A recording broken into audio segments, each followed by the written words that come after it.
শিশুদের ডায়রিয়া হবার পেছনে নিশ্চয়ই কোনো না কোনো কারণ থাকে, সেই কারণগুলো আসলে কি কি? ফুড পয়জনিং একটা বড় কারণ। এই ফুড পয়জনিংয়ের ইসের ভিতরে খাবার, যে বেশিরভাগই ডায়রিয়া সাধারণত ফিকো অরাল রুট, মানে খাবারের মাধ্যমে, হাত এবং খাবারের মাধ্যমে হয়।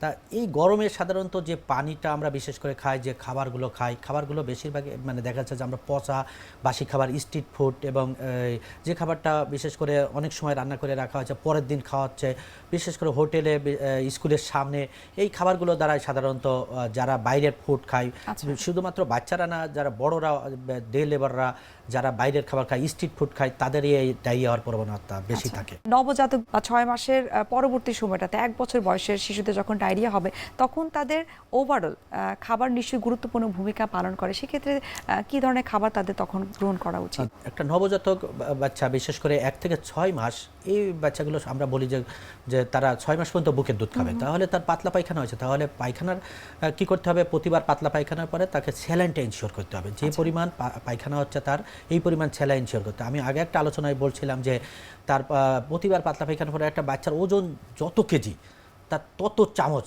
স্যালাইন ইনশিওর করতে হবে, এবং মাকে খেয়াল করতে হবে যে তা আমার বাচ্চাটা প্রস্রাবটা ঠিক করছে কিনা। তা যদি সে প্রস্রাব ঠিক করে, তাহলে বুঝতে হবে তার পানি শূন্যতা নাই।